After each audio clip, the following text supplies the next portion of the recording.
Bem-vindos para mais um vídeo do Rapidez do Mar. Eu sou o Alexandre Castro e no vídeo de hoje a gente vai falar sobre tudo o que você precisa saber sobre o Combine 2026.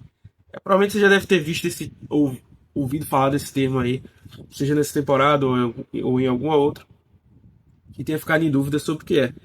O Combine nada mais é do que, acho que é a maior entrevista do mundo para os prospectos.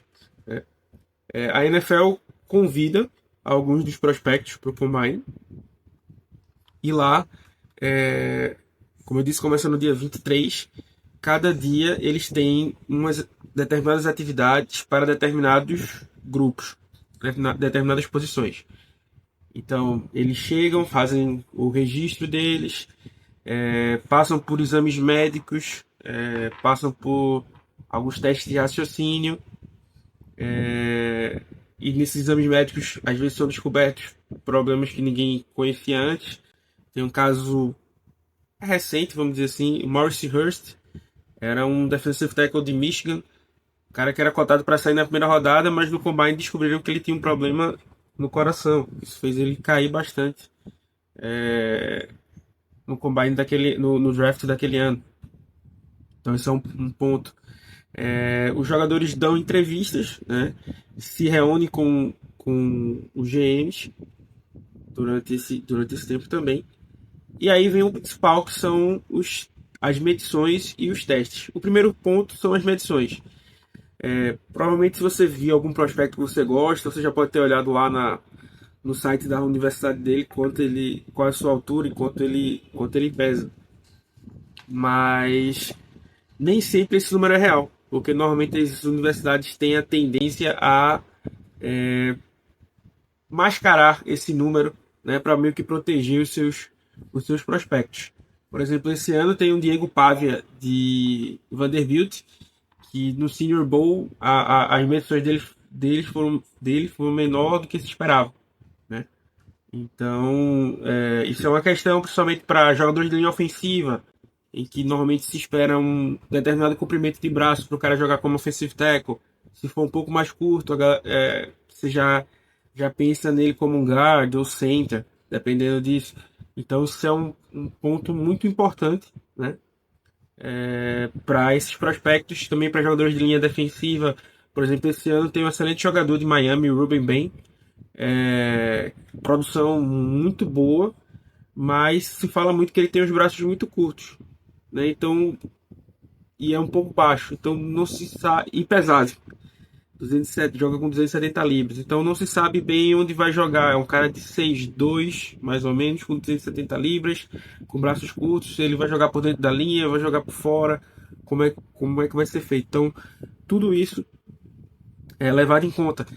E aí, hoje em dia, o Combine, para mim, tem,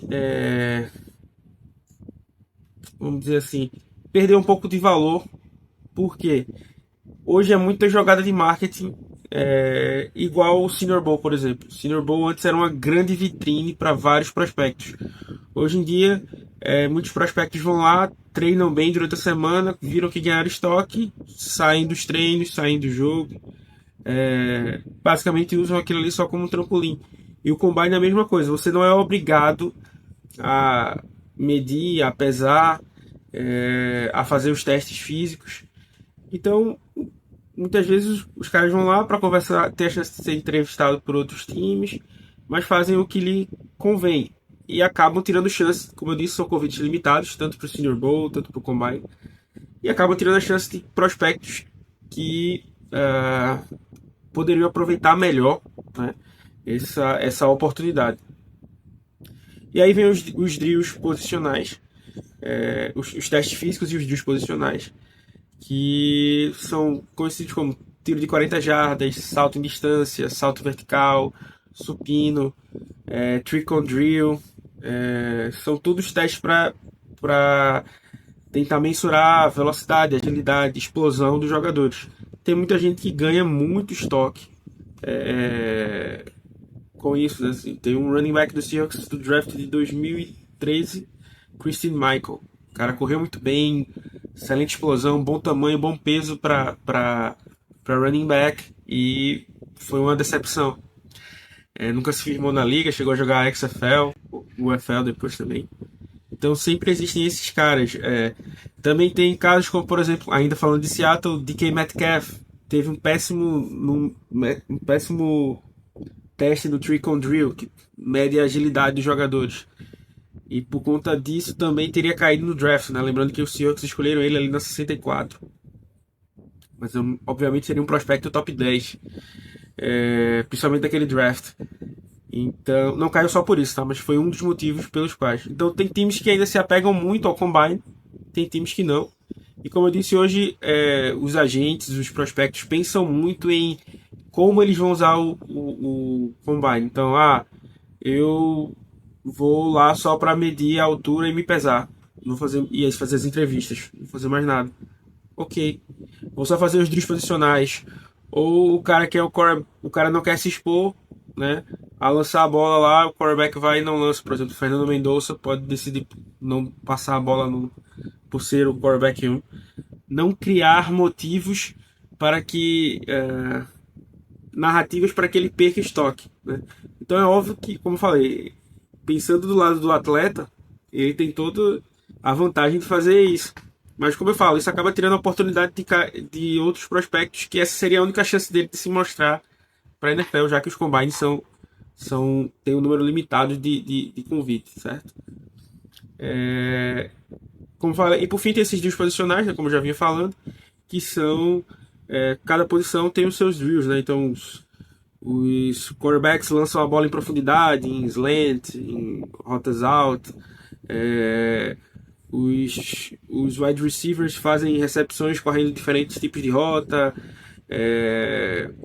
Os jogadores de linha ofensiva simulam bloqueios duplos, né? Os tight ends simulam bloqueio. Os running backs simulam cortes na corrida. Então tudo isso é usado para avaliar, né, os prospectos. E isso, como eu disse, tem menos valor do que 10 anos atrás, talvez até 5 anos atrás, mas ainda assim ajuda a colocar, subir muito o estoque dos prospectos, né? Por exemplo, mais um exemplo de quem sabe usar, né? Isso.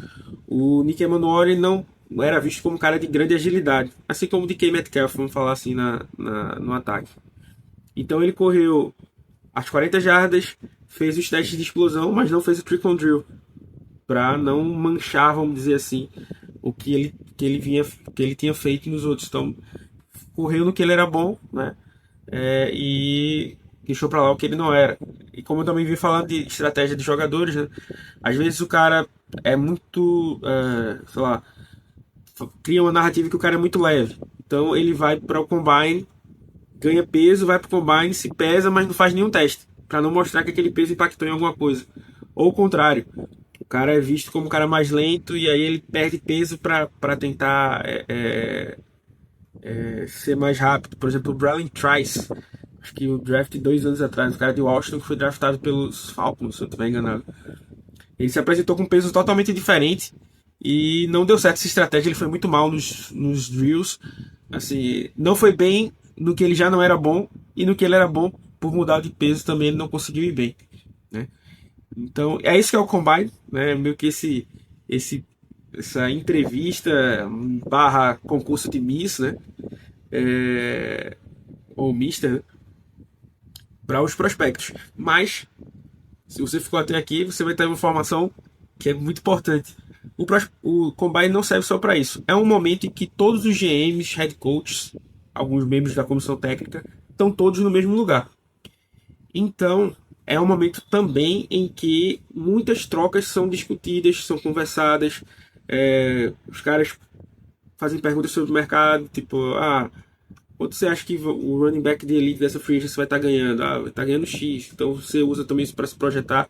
É a chance que você tem para conversar com os 31 times ao mesmo tempo, né? Por exemplo, a troca do Russell Wilson começou a ser desenhada no Combine, né? Então, como eu disse, por ter os Seahawks começaram com o Commanders, começaram com os próprios Broncos, e outros interessados no Russell Wilson no Combine, porque justamente eles têm essa oportunidade e tá todo mundo junto. Beleza?